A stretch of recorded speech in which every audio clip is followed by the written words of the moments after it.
ಎಲ್ಲರಿಗೂ ನಮಸ್ಕಾರ. ನಾನು ಡಾಕ್ಟರ್ ಜಿನು ಆಂಟೋನಿ, ಕನಕ ನಿಸರ್ಗಮನೆ, ಕಾಗಿನೆಲೆ, ಹಾವೇರಿ. ಇವತ್ತಿನ ವಿಡಿಯೋದಲ್ಲಿ ವೆರಿಕೋಸ್ ವೇನ್ ಅಂತ ಒಂದು ಕಾಯಿಲೆ ಬಗ್ಗೆ ಡಿಸ್ಕಸ್ ಮಾಡೋಣ. ವೆರಿಕೋಸ್ ವೇನ್ ಅಂದರೆ ಏನು? ಅದು ನಿಮ್ಮ ಕಾಲಲ್ಲಿ ಅಥವಾ ಮೀನ್ಖಂಡದಲ್ಲಿ ನೀಲಿ ಕಲರು ರಕ್ತ ವೇನ್ಸ್ಗಳು ಕಾಣುತ್ತೆ. ಕೆಲವರಿಗೆ ಅದು ಉಂಡೆ ಉಂಡೆ ಥರ ಇರುತ್ತೆ, ಕೆಲವರಿಗೆ ಹೊರಗೆ ತುಂಬ ಬಲ್ಜೌಟ್ ಆಗಿ ಬರುತ್ತೆ. ಇದನ್ನು ಹೇಳುವ ಒಂದು ಕಂಡೀಷನ್ ಇದೆ, ವೆರಿಕೋಸ್ ವೇನ್ ಅಂತ ಇರೋದು.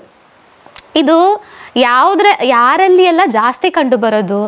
ಒಂದನೇದು ಅತಿ ತೂಕ ಇರುವರು, ತೂಕ ಜಾಸ್ತಿ ಇರುವವರಿಗೆ ಅವ್ರದ್ದು ಬಾಡಿದು ಭಾರ ಕಾಲಿಗೆ ಬೀಳುವಾಗ ಅವ್ರದ್ದು ವೇನ್ಸ್ಗಳಿಗೆ ಪ್ರೆಷರ್ ಬಿದ್ದು ವೇನ್ಸ್ಗಳು ಸ್ವಲ್ಪ ಬಲ್ಜ ಆಗುತ್ತೆ, ಅಂದರೆ ಉಂಡೆ ಥರ ಒಳಗೆ ಬರುತ್ತೆ. ಹಾಗೆ ತೂಕ ಜಾಸ್ತಿ ಇರುವವರಲ್ಲಿ ವೆರಿಕೋಸ್ ವೇನ್ ಕಂಡು ಬರುತ್ತೆ. ಎರಡನೇದು ಟೀಚರ್ಸ್ ಅಥವಾ ಜಾಸ್ತಿ ಹೊತ್ತು ನಿಂತ್ಕೊಂಡು ಕೆಲಸ ಮಾಡುವವರಿಗೆ. ಈ ಜಾಸ್ತಿ ಹೊತ್ತು ನಿಂತ್ಕೊಂಡೇ ಕೆಲಸ ಮಾಡುವಾಗ ಏನಾಗುತ್ತೆ, ಕೆಳಗಡೆಗೆ ಇರುವ ಬ್ಲಡ್ ಸರ್ಕ್ಯುಲೇಷನ್ ಆಗೋದು. ಈ ಕಾಲಿಂದ ಕೆಳಗೆಯಿಂದ ಮೇಲೆಗೆ ಬ್ಲಡ್ ಸರ್ಕ್ಯುಲೇಷನ್ ಆಗೋದಿಲ್ಲ, ಯಾಕೆಂದರೆ ಅಕಾರ್ಡಿಂಗ್ ಟು ಗ್ರಾವಿಟಿ ಕೆಳಗೆಗೆ ರಕ್ತ ಹೋಗ್ತಾ ಇರುತ್ತೆ. ಸೊ ಮೇಲೆಗೆ ಹೋಗ್ತಾ ಇಲ್ಲ ಅಂತದಕ್ಕೆ ಟೀಚರ್ಸಿಗೆ, ಜಾಸ್ತಿ ಹೊತ್ತು ನಿಂತ್ಕೊಂಡು ಕೆಲಸ ಮಾಡುವವರಲ್ಲಿ ವೆರಿಕೋಸ್ ವೇನ್ ಒಂದು ಕಂಡು ಬರ್ತಾ ಇದೆ. ಮೂರನೇದು ಸ್ಮೋಕಿಂಗ್, ಸಿಗರೆಟ್ ಹ್ಯಾಬಿಟ್ ಇರುವವರಿಗೆ ಕೂಡ ಈ ಸಿಗರೆಟ್ ಅಥವಾ ಈ ಸಿಗರೆಟಲ್ಲಿರುವ ಟಾಕ್ಸಿನ್ಸ್ಗಳಿಂದ ಬ್ಲಡ್ ವೆಸಲ್ಸ್ಗಳು ಅಥವಾ ಎಂಡೋಥೀರಿಯಲ್ ಡಿಸ್ಫಂಕ್ಷನ್ ಅಂತ ಹೇಳ್ತೀವಿ. ಇದಕ್ಕೆ ಬ್ಲಡ್ ವೆಸಲ್ಸ್ಗಳಿಗೆ ಡ್ಯಾಮೇಜ್ ಬಂದು ನಿಮ್ಮದು ವೇನ್ಸ್ಗಳಿಗೆ ಕೂಡ ಡ್ಯಾಮೇಜ್ ಆಗಿ ಥ್ರೋಂಬೋಸಿಸ್ಸು, ಡೀಪ್ ವೇನ್ ಥ್ರೋಂಬೋಸಿಸ್ಸು, ಈ ಥರ ನರಗಳಿಗೆ ಸಮಸ್ಯೆಗಳು ಬರುತ್ತೆ. ಹಂಗಿರುವವರೆಗೂ ಕೂಡ ಕಾಲು ನೋವು, ಕಾಲಲ್ಲಿ ಜೋಮ್ ಬರೋದು, ಹಂಗಿರೋ ಸಿಂಪ್ಟಮ್ಸ್ಗಳೆಲ್ಲ ಬರುತ್ತೆ. ಇನ್ನು ಇದಕ್ಕಿರುವ ಟ್ರೀಟ್ಮೆಂಟ್ಸ್ಗಳು ಏನೇನು ಅಂತೆಲ್ಲ ನೋಡೋಣ. ಕಾರಣಗಳು ನೋಡಿ ಕಾರಣಕ್ಕೆ ತಕ್ಕ ಚಿಕಿತ್ಸೆಗಳನ್ನ ನೀವು ಕೊಡಬೇಕು. ಒಂದನೇದ ಕಾರಣ ಆಗಿ ನಾನು ಹೇಳಿರೋದು ನಿಮ್ಮದು ಅತಿ ತೂಕ ಜಾಸ್ತಿ ಇರುವವರಲ್ಲಿ ಬರುತ್ತೆ ಅಂತ ಹೇಳಿದ್ರಲ್ಲ. ಸೊ ತೂಕನ ಕಡಿಮೆ ಮಾಡಬೇಕು. ತೂಕನ ಕಡಿಮೆ ಆಗೋಕ್ಕೆ ಯಾವುದೂ ಗುಳಿಗೆಗಳು ಇಲ್ಲ, ಯಾವುದೂ ಜ್ಯೂಸುಗಳು ಇಲ್ಲ. ನೀವು ಪ್ರಯತ್ನ ಮಾಡಲೇಬೇಕು. ತೂಕ ಇಳಿಲಿಕ್ಕೆ ನೀವು ಆಹಾರ ಪದ್ಧತಿ ಮಾಡಬೇಕು, ಜೊತೆಯಲ್ಲಿನೇ ವ್ಯಾಯಾಮಗಳು ಮಾಡಬೇಕು. ಇದು ಎರಡರದ್ದು ಕಾಂಬಿನೇಷನಲ್ಲಿ ಅಷ್ಟೇ ನಿಮಗೆ ಹೆಲ್ದಿಯಾಗಿ ತೂಕ ಇಳಿಲಿಕ್ಕಂಥದ್ದು ಆಗೋದು. ಎರಡನೇದು ಟ್ರೀಟ್ಮೆಂಟ್ ಇದೆ ಟೀಚರ್ಸಿಗೆ. ನಾವು ಹೇಳಿರೋದು ಜಾಸ್ತಿ ಹೊತ್ತೇ ನಿಂತ್ಕೊಂಡೇ ಕೆಲಸ ಮಾಡ್ತಿರ್ತೀವಿ ಅಂತ ಹೇಳಿದಿರಲ್ಲ, ಪ್ರೊಫೆಷನ್ ಅಂದು ನಮಗೆ ಚೇಂಜ್ ಮಾಡೋಕ್ಕಾಗಲ್ಲ. ಅದಕ್ಕೆ ಏನು ಮಾಡಬೇಕು, ಮಧ್ಯದಲ್ಲಿ ಸ್ವಲ್ಪ ಹೊತ್ತು ಕೂತ್ಕೊಂಡು ಮತ್ತೆ ಎದ್ದು ಈ ಥರ ಮಧ್ಯದಲ್ಲಿ ನೀವು ಗ್ಯಾಪ್ ತಗೊಳ್ಬೇಕು. ಒಂದನೇದು. ಎರಡನೇದು, ಅವ್ರ ಮನೆ ಹೋದ ನಂತರ ಕಾಫ್ ಮಸಿಲ್ಸ್ಗಳಿಗೆ ಕಾಫ್ ಮಸಿಲ್ ಸ್ಟ್ರೆಚಿಂಗ್, ಕಾಫ್ ಅಂದರೆ ಮೀನ್ಕಂಡ, ಇದು ಸ್ಟ್ರೆಚ್ ಆಗುವ ಥರ ಕೆಲವೊಂದು ವ್ಯಾಯಾಮಗಳು ಬರುತ್ತೆ. ಟೋ ವಾಕಿಂಗು, ಹೀಲ್ ವಾಕಿಂಗು, ಅಥವಾ ಸೀದಾ ಮಲಗಿ ಕಾಲನ್ನು 30 ಡಿಗ್ರಿ, 60 ಡಿಗ್ರಿ, 90 ಡಿಗ್ರಿಯಲ್ಲಿ ಎತ್ತುದು ವ್ಯಾಯಾಮಗಳು. ಈ ಥರದೆಲ್ಲ ಮಾಡುವಾಗ ರಿವರ್ಸ್ ಬ್ಲಡ್ ಫ್ಲೋ ಆಗುತ್ತೆ. ಇದು ಏನೂ ಮಾಡೋಕ್ಕಾಗಲ್ಲ ಅಂದರೆ ನೈಟ್ ಮಲಗೋಕ್ಕಿಂತ ಮುಂಚೆ 2 ಕಾಲು ಗೋಡೆ ಮೇಲೆ ಇಟ್ಟು 2 ರಿಂದ 3 ನಿಮಿಷ ಹಂಗೆ ಹೋಲ್ಡ್ ಮಾಡಬೇಕು. ಆವಾಗ ನಿಮಗೆ ರಿವರ್ಸ್ ಬ್ಲಡ್ ಫ್ಲೋ ಅಂಥದ್ದು ಆಗುತ್ತೆ. ಇದನ್ನು ನಿಮಗೆ ಮಾಡ್ಬೋದು. ಇಲ್ಲ ನೀವು ನಿಂತ್ಕೊಂಡು ಆಲ್ರೆಡಿ ವೆರಿಕೋಸ್ ವೇನ್ ಬಂದಿದೆ, ಅದು ಸ್ವಲ್ಪ ಜಾಸ್ತಿಯಾಗಿ ದಪ್ಪಗಾಗಿ ಬಂದಿರುವವರಿಗೆ ಸ್ಟಾಕಿಂಗ್ಸ್ಗಳು ಸಿಗುತ್ತೆ ಮೆಡಿಕಲ್ ಶಾಪಲ್ಲಿ. ಸೊ ಅದನ್ನು ತಗೊಂಡು ಎಲ್ಲಿವರೆಗೂ ಬಂದಿದೆ, ತೊಡೆಯಲ್ಲಿ ಅಥವಾ ಕಾಲಲ್ಲಿ ಅಷ್ಟೇ ಇರೋದ ನಿಮ್ಮ ಸೈಜ್ ಹೇಳಿ ಸ್ಟಾಕಿಂಗ್ಸ್ಗಳನ್ನ ಹಾಕ್ಕೊಂಡು ನಿಂತ್ಕೊಂಡು ನಿಮಗೆ ಕೆಲಸಗಳನ್ನ ಮಾಡ್ಬೋದು. ಆದ್ರೂ ಮಧ್ಯದಲ್ಲಿ ನೀವು ಗ್ಯಾಪನ್ನು ಇಟ್ಟುಕೊಂಡು ಕೂತ್ಕೊಂಡು ಕೆಲಸ ಮಾಡಬೇಕಾಗುತ್ತೆ. ಈವನ್ ನೀವು ಕೂತ್ಕೊಳ್ಳುವಾಗ ಕೂಡ ಒಂದು ಸ್ಟೂಳನ್ನು ಇಟ್ಟು 2 ಕಾಲು ಸ್ಟೂಲ್ ಮೇಲೆ ಇಟ್ಟು ಇರಬೇಕಾಗುತ್ತೆ. ಅವಾಗ ಕೂಡ ಈ ಕೆಳಗಿಗೆ ಗ್ರಾವಿಟಿ ಬರಲ್ಲ ಅಂತ ಸ್ಟ್ರೈಟ್ ಇರುತ್ತೆ. ಸೊ ಮೇಯ್ನಾಗಿ ಅವರು ಮಧ್ಯದಲ್ಲಿ ಗ್ಯಾಪ್ ತಗೊಳ್ಳೋದು ವ್ಯಾಯಾಮಗಳು, ಇದು 2 ಮಾಡಬೇಕು. ಇನ್ನು ಸ್ಮೋಕಿಂಗ್ ಹ್ಯಾಬಿಟ್ಸ್ಗಳೇನಾದರೂ ಇದ್ದರೆ ಸ್ಮೋಕಿಂಗನ್ನ ಕಡಿಮೆ ಮಾಡಿ ಅಂತ ಏನು ಹೇಳಲ್ಲ. ಸ್ಮೋಕಿಂಗನ್ನ ಕಡಿಮೆ ಮಾಡ್ಕೊಂಡು ಬಂದು ಕಂಪ್ಲೀಟ್ ಆಗಿ ನಿಲ್ಲಿಸಬೇಕು. ಏಕೆಂದರೆ ಇದರಿಂದ ನಿಮಗೆ ಆರೋಗ್ಯಕ್ಕೆ ಹಾರ್ಮ್ಫುಲ್ ಆಗಿ ಬರುತ್ತಂತ ಬಿಟ್ಟು ಬೇರೆ ಯಾವುದೂ ಗುಣ ಇಲ್ಲ ಅಂತ ನಿಮಗೂ ಗೊತ್ತಿದೆ, ಅದು ಸೇಲ್ ಮಾಡೋವ್ರಿಗೂ ಗೊತ್ತಿದೆ. ಅದರ ಸಲುವಾಗಿ ಸ್ಮೋಕಿಂಗಿನ ನೀವು ನಿಧಾನಕ್ಕೆ ಕಡಿಮೆ ಮಾಡ್ಕೊಂಡು ಬಂದು ನೀವು ಅದನ್ನು ಸ್ಟಾಪ್ ಮಾಡಬೇಕಾಗತ್ತೆ. ಇನ್ನು ಇದಕ್ಕೆ ನಮ್ಮ ಕನಕ ನಿಸರ್ಗ ಮನೆಯಲ್ಲಿ ನಾವು ಯಾವ ಥರ ಚಿಕಿತ್ಸೆಗಳನ್ನ ಕೊಡೋದು, ಈಗ ನಾವು ಹೇಳೋ ಪ್ರಕಾರ, ನಾನು ಹೇಳಿರೋಂಥ ಪ್ರಕಾರ, ಈಗ ತೂಕ ವೆಯ್ಟ್ ಲಾಸ್ ಆಗಬೇಕು ಅಂದರೆ ನಮ್ಮಲ್ಲಿ ತೂಕ ಇಳಿಯಲಿಕ್ಕೆ ಹೆಲ್ಪ್ ಆಗುವ ಥರ ಮಸಾಜಸ್ಗಳು ಬರುತ್ತೆ.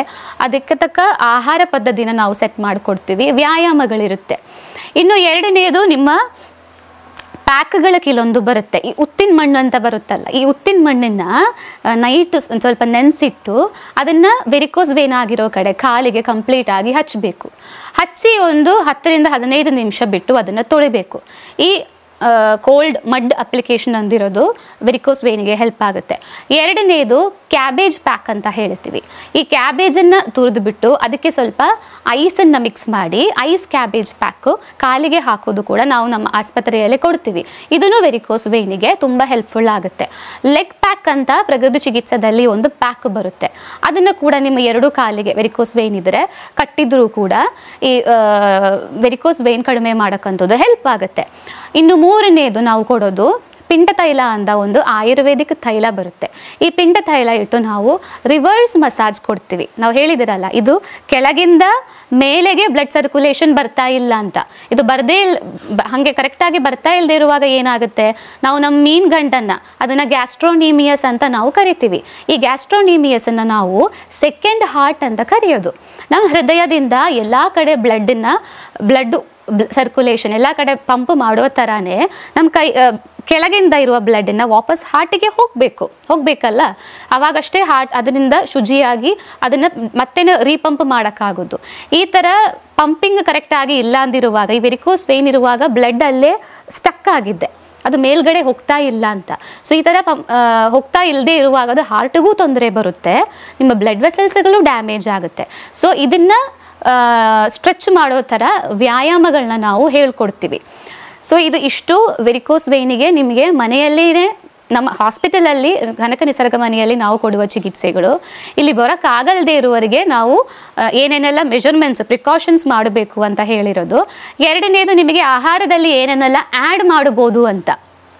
1ನೇದು ವಂದಲಗ ಅಂತ ಒಂದು ಗಿಡ ಇದೆ, ಅದು ಎಲ್ಲ ಕಡೆನೂ ಅದು ಒಂದೇ ಗಿಡ ಇಟ್ಟರೆ ಅದು ಹಾಗೆ ಫುಲ್ ಕ್ಲೈಂಬ್ ಆಗಿ ಹಂಗೆ ಸ್ಪ್ರೆಡ್ ಆಗಿ ಹೋಗುತ್ತೆ. ಸೊ ಆ ವಂದಲಗನ ನೀವು ಒಂದು ಮುಷ್ಟಿ ತಗೊಂಡು ಅದನ್ನು ಕ್ಲೀನ್ ಮಾಡಿ ಅದಕ್ಕೆ ಒಂದು ಸಣ್ಣದೊಂದು ಪೀಸು ಶುಂಠಿ, ಸ್ವಲ್ಪ ಉಪ್ಪು ಹಾಕಿ, ಸ್ವಲ್ಪನೇ ಉಪ್ಪು ಬೇಕೇ ಬೇಕು ಅಂತಿಲ್ಲ, ಸ್ವಲ್ಪ ಉಪ್ಪು ಹಾಕಿ ನೀರು ಹಾಕಿ ಅದನ್ನು ಮಿಕ್ಸಿಯಲ್ಲಿ ಗ್ರೈಂಡ್ ಮಾಡಿ ಸೋಸಿ ಸ್ವಲ್ಪ ನಿಂಬು ಹಿಡಿದು ಇದನ್ನು ಯಾವಾಗಾದ್ರೂ ಸಾಯಂಕಾಲ ಆಗಲಿ ಬೆಳಗ್ಗೆ ಆಗಲಿ ತಿಂಡಿ ಆದಮೇಲೆ ಕುಡಿಯೋದು ಈ ವೆರಿಕೋಸ್ ವೇನಿಗೆ ಹೆಲ್ಪ್ ಆಗುತ್ತೆ. 2ನೇದು ನಿಮ್ಮ ಆಹಾರದಲ್ಲಿ ಈ ರಕ್ತನಾಳವನ್ನು ಡೈಲೇಟ್ ಮಾಡುವ ಥರ ಕೆಲವೊಂದು ಪ್ರಾಪರ್ಟೀಸ್ ಇರುವ ಆಹಾರಗಳಿದೆ. ಅದು ಬೀಟ್ರೂಟ್ ಆಗಿರ್ಬೋದು, ಇಲ್ಲ ಕಲ್ಲಂಗಡಿ ಆಗಿರ್ಬೋದು, ಅಥವಾ ದಾಳಿಂಬೆ ಹಣ್ಣು. ಇದರಲ್ಲಿ ಎಲ್ಲ ನೈಟ್ರಿಕ್ ಆಕ್ಸೈಡ್ ಅಂತ ಒಂದು ಅಂಶ ಬರುತ್ತೆ. ನೈಟ್ರಿಕ್ ಆಕ್ಸೈಡ್ ಎಂತ ಮಾಡುತ್ತೆ, ನಿಮ್ಮ ಬ್ಲಡ್ ವೆಸಲ್ಸನ್ನು ಡೈಲೇಟ್ ಮಾಡುತ್ತೆ. ಸೊ ಎಷ್ಟು ಡೈಲೇಟ್ ಮಾಡುತ್ತೀರೋ ಅಷ್ಟು ರಕ್ತ ಸಂಚಾರ ಮೇಲೆಗೆ ಹೋಗುತ್ತಲ್ವಾ. ಸೊ ಈ ಥರ ಆಹಾರಗಳನ್ನ ನೀವು ನಿಮ್ಮ ಆಹಾರದ ಜೊತೆಗೇನೆ ನೀವು ಆ್ಯಡ್ ಮಾಡಬೇಕು. ಬೀಟ್ರೂಟನ್ನು ನಿಮಗೆ ಬೀಟ್ರೂಟ್ ಜ್ಯೂಸ್ ಆಗಿ ತಗೋಬೋದು, ಅಥವಾ ಬೀಟ್ರೂಟನ್ನು ತುರಿದು ಸ್ವಲ್ಪ ಪೈನಾಪಲ್ ಕಟ್ ಮಾಡಿ ಮಿಕ್ಸ್ ಮಾಡಿ ಸ್ಯಾಲೆಡ್ ಥರ ಮಾಡಿ ತಗೋಬೋದು, ಅಥವಾ ಬೀಟ್ರೂಟನ್ನು ಕ್ಯಾರೆಟನ್ನು ತುರಿದು ಸ್ವಲ್ಪ ಕಾಯಿ ತುರಿ ಹಾಕಿ ಬೀಟ್ರೂಟ್ ಸ್ಯಾಲೆಡ್ ಥರ ಮಾಡ್ಬೋದು, ಇಲ್ಲ ಬೀಟ್ರೂಟನ್ನು ಪಲ್ಯ ಮಾಡಿ ತಗೋಬೋದು. ದಾಳಿಂಬೆನ ನಿಮಗೆ ದಾಳಿಂಬೆ ಹಣ್ಣಾಗಿ ತಗೋಬೋದು, ದಾಳಿಂಬೆ ಜ್ಯೂಸ್ ಆಗಿ ತಗೋಬೋದು, ವಂದಲಗಂದು 1 ಗ್ಲಾಸು ಜ್ಯೂಸು. ಸೊ ಇದಿಷ್ಟು ಆಹಾರಗಳನ್ನ ಸಪ್ಲಿಮೆಂಟ್ರಿ ಹೆಲ್ಪ್ ಮಾಡೋದು ನೀವು ಆ್ಯಡ್ ಮಾಡುವಾಗ ರಕ್ತ ಸಂಚಾರ ಒಂದು ಹೆಚ್ಚಾಗಕ್ಕೆ ಹೆಲ್ಪ್ ಆಗುತ್ತೆ. ಇನ್ನು ನೀವು ಮೇಯ್ನಾಗಿ ಏನು ನೋಡಬೇಕು ಅಂತಿದ್ರೆ ವೆರಿಕೋಸ್ ವೇನ್ದು ಸ್ಟಾರ್ಟಿಂಗಲ್ಲಿನೇ ನೀವು ಟ್ರೀಟ್ಮೆಂಟ್ ತಗೋಬೇಕು. ಈಗ ನಮ್ಮ ಆಸ್ಪತ್ರೆಯಲ್ಲಿ ವೆರಿಕೋಸ್ ವೇನಿಗೆ ಟ್ರೀಟ್ಮೆಂಟ್ ತಗೊಳ್ಳಕ್ಕೆ ಬರುವಾಗ ಆಲ್ಮೋಸ್ಟ್ ತುಂಬಾ ಬಲ್ಜಾಗಿ ದಪ್ಪಗಾಗಿ ಉಂಡೆ ಥರ ನೋಡುವಾಗ್ಲೇ ನಮಗೆ ಭಯ ಆಗುವ ಥರ ಸ್ಟೇಜಿಗೆ ಬರೋದು. ಸೊ ನೀವು ಅಷ್ಟು ಎಕ್ಸ್ಟ್ರೀಮ್ ಆಗೋಕ್ಕೆ ವೆಯ್ಟ್ ಮಾಡಬಾರದು. ಯಾಕೆಂದರೆ ವೆರಿಕೋಸ್ ವೇನ್ ಆಗಿ ವೇನ್ಸ್ಗಳಿಗೆ ಸ್ಟ್ರಕ್ಚರಲ್ ಚೇಂಜ್ ಬರೋದು. ಇಷ್ಟು ವೇನ್ ಅಂದಿರೋದು ಒಂದು ಪೈಪ್ ಥರ ಇರುತ್ತೆ ಅಲ್ವಾ, PVC ಪೈಪ್ ಥರ ಇರುತ್ತೆ. ಅದರದ್ದು ಸ್ಟ್ರಕ್ಚರೇ ಚೇಂಜ್ ಆಗುವಾಗ ನಮಗದನ್ನು ವಾಪಸ್ ಅದೇ ಶೇಪಿಗೆ ಪುನಃ ಮಾಡೋಕ್ಕಾಗಲ್ಲ. ಸೊ ಆಲ್ರೆಡಿ ಬಲ್ಜಾಗಿ ತುಂಬ ಇದು ಆಗಿರುವವರೆಗೆ ಅದನ್ನು ಸ್ವಲ್ಪ ಮಟ್ಟಿಗೆ ಹೆಲ್ಪ್ ಮಾಡೋಕ್ಕೆ ಆಗುತ್ತೆ, ಇನ್ನು ಜಾಸ್ತಿ ಹೆಚ್ಚಾಗೋದೇ ಹೋಗೋಕ್ಕಾಗತ್ತೆ ಅಂತ ಬಿಟ್ಟು ಮುಂಚೆ ಹೆಂಗೆ ಇತ್ತು ಅದೇ ಥರ ನಾವು ಮಸಾಜ್ ಕೊಟ್ಟು ತಿಕ್ಕಿ ಎಲ್ಲ ವಾಪಸ್ಸು ಹೋಗಲ್ಲ. ಸೊ ನೀವು ಎಷ್ಟು ಅರ್ಲಿಯರೇ ನೀಲಿ ಕಲರೇ ಕಂಡು ಬರುವಾಗ್ಲೇ, ಇಲ್ಲ ಯಾವುದಾದ್ರೂ ಒಂದು ಸ್ಪೈಡರ್ ವೆಬ್ ಅಂತ ಹೇಳ್ತೀವಿ ಆ ಸ್ಟೇಜಲ್ಲಿನೇ ನೀವು ಅದನ್ನು ಕಂಡುಹಿಡಿಯುವಾಗ್ಲೇ ಮನೆಯಲ್ಲಿನೇ ನಿಮಗೆ ಇದಿಷ್ಟೊಂದು ಮಾಡಿಕೊಂಡು ಅದನ್ನು ಸರಿ ಮಾಡ್ಬೋದು. ಇಲ್ಲ ಮನೆಯಲ್ಲಿ ಮಾಡೋಕ್ಕಾಗ್ತಾ ಇಲ್ಲ, ತುಂಬ ನಿಮಗೆ ಕಾಲು ನೋವು ಬಂದಿದೆ, ಕಾಲು ಜೋಮ್ ಬರ್ತಾ ಇದ್ದೆ, ಟ್ರೀಟ್ಮೆಂಟೇ ಬೇಕು ಬಂದಿದ್ದರೆ ಕೆಳಗೆ ಬರ್ತಾ ಇರುವ ನಂಬರಿಗೆ ಕರೆ ಮಾಡಿ ಹೇಗೆ ಇದನ್ನು ರಿವರ್ಸ್ ಮಾಡ್ಬೋದು ಅಂತ, ಎರ್ಲಿ ಸ್ಟೇಜಲ್ಲಿ ಆದರೆ ಹೇಗೆ ರಿವರ್ಸ್ ಮಾಡ್ಬೋದು ಅಂತ ನಾವು ಹೇಳ್ಕೊಡ್ತೀವಿ. ಇಲ್ಲ ನಿಮಗೆ ಇಲ್ಲಿ 10 ದಿನ ಅಡ್ಮಿಟ್ ಆಗಿ ನಾನೀಗ ಹೇಳಿರೋ ಥರ ಆಹಾರ ಪದ್ಧತಿಗಳು, ವ್ಯಾಯಾಮಗಳು, ಫಿಸಿಯೋಥೆರಪಿ ಟ್ರೀಟ್ಮೆಂಟ್ಸ್ಗಳು, ಪ್ಯಾಕ್ಗಳು, ಕೆಲವೊಂದು ಅಪ್ಲಿಕೇಶನ್ಸ್ಗಳು ಇದೆಲ್ಲ ಮಾಡಿಕೊಂಡು ಇನಿಷಿಯಲ್ ಸ್ಟೇಜಲ್ಲಿನೇ ಇದನ್ನು ರಿವರ್ಸ್ ಮಾಡಿಕೊಡ್ತೀವಿ. ಈ ವಿಡಿಯೋ ನಿಮಗೆ ಇಷ್ಟವಾದಲ್ಲಿ ಈ ವಿಡಿಯೋನ ಇನ್ನೊಬ್ಬರಿಗೆ ಶೇರ್ ಮಾಡಿ, ನಮ್ಮ ಯೂಟ್ಯೂಬ್ ಚಾನಲ್ ಸಬ್ಸ್ಕ್ರೈಬ್ ಮಾಡಿ, ನಮ್ಮ ಕನಕ ನಿಸರ್ಗ ಮನೆಗೆ ಬಂದು ಆರೋಗ್ಯ ಕಾಪಾಡಿ ಅಂತ ಹೇಳ್ತಾ ಧನ್ಯವಾದಗಳು.